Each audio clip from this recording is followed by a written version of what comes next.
Manchester United telah resmi memulai bursa transfer musim 2026-2027 dengan mengumumkan perekrutan pertama mereka.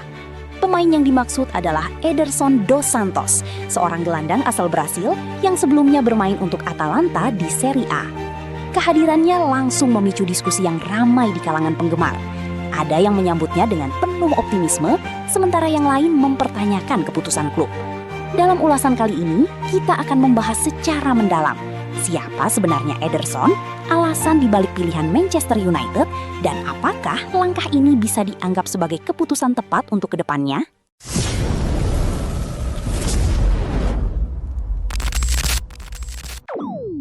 Sebelum akhirnya mendarat di Old Trafford, perjalanan transfer Ederson sempat diwarnai berbagai dinamika. Atletico Madrid sebenarnya menjadi klub pertama yang tertarik merekrut sang gelandang. Kehilangan Conor Gallagher ke Tottenham membuat Diego Simeone membutuhkan tambahan kekuatan di lini tengah, dan Ederson muncul sebagai salah satu pilihan utama. Demi mewujudkan transfer tersebut, Atletico bahkan telah menyiapkan dana sekitar 40 juta euro hasil dari penjualan pemain sebelumnya. Namun, Atalanta tetap kukuh dengan permintaan harga minimum sebesar 45 juta euro dan enggan bernegosiasi lebih jauh. Sikap keras Atalanta ini memaksa Atletico mundur dan berfokus pada target lain. Langkah mundur Atletico akhirnya membuka peluang bagi Manchester United untuk bergerak cepat. Tidak seperti Los Colchoneros yang mencoba bernegosiasi, MU langsung memberikan tawaran sesuai dengan valuasi yang ditetapkan Atalanta. Setelah itu, proses berjalan lancar, mulai dari kesepakatan personal terms, tes medis, hingga penandatanganan kontrak berdurasi 4 tahun oleh Ederson. Lalu, siapa sebenarnya Ederson di atas lapangan? Pemain dengan tinggi 182 cm ini dikenal sebagai gelandang box-to-box dengan jangkauan permainan yang luar biasa. Ia kerap mendapat julukan gelandang 4 paru-paru karena stamina dan daya jelajahnya yang jauh di atas rata-rata. Berdasarkan data Opta dari musim sebelumnya, Ederson sering terlibat di berbagai area lapangan, mulai dari gelandang serang sisi kiri, sempat bergeser ke bek sayap kanan, hingga turun membantu pertahanan sebagai bek tengah bayangan. Dari segi karakteristik, Ederson bukanlah tipe gelandang bertahan murni. Perannya lebih kepada pengatur ritme permainan yang mengandalkan umpan-umpan pendek dan rotasi bola yang cepat. Ia juga piawai dalam merebut kembali bola serta memulai transisi serangan ke depan dengan sigap. Selain itu, ia memiliki insting mencetak gol dari lini kedua, sebuah atribut yang sangat relevan mengisi kekurangan yang terlihat di skuad Manchester United musim lalu. Di bawah skema permainan Michael Carrick, Ederson dirancang untuk beroperasi dalam formasi segitiga bersama Bruno Fernandes dan Kobbie Mainoo. Perannya adalah menjaga kelancaran aliran bola sekaligus menghadapi duel fisik di lini tengah, memberikan ruang bagi kedua rekannya untuk lebih fokus pada aspek kreatif dalam menyerang.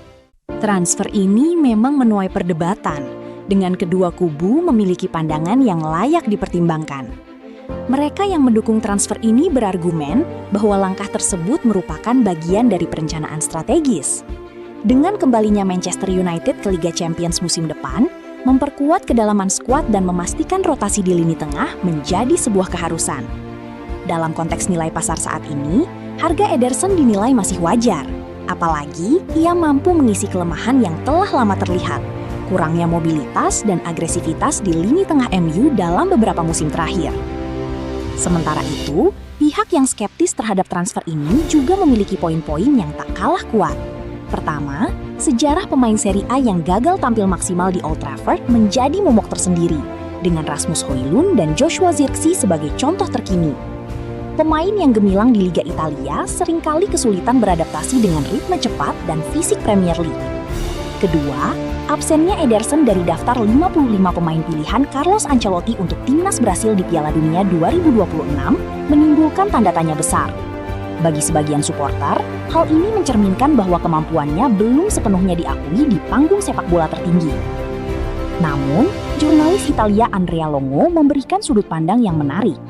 Meskipun Ederson tidak masuk dalam skuad Brasil, ia tetap memiliki atribut yang sangat berharga, terutama dalam menjaga keseimbangan permainan dan kemampuannya membangun serangan dengan tenang meski berada di bawah tekanan. Secara garis besar, perekrutan Ederson dapat dianggap sebagai keputusan yang didasarkan pada kebutuhan taktis yang jelas. Meskipun namanya mungkin tidak sepopuler beberapa pemain lain di bursa transfer, Ederson hadir untuk mengisi kekosongan spesifik dalam skuad Manchester United.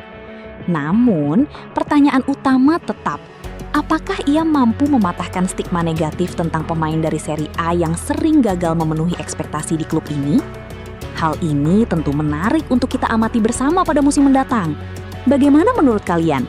Apakah Ederson adalah rekrutan yang tepat untuk MU?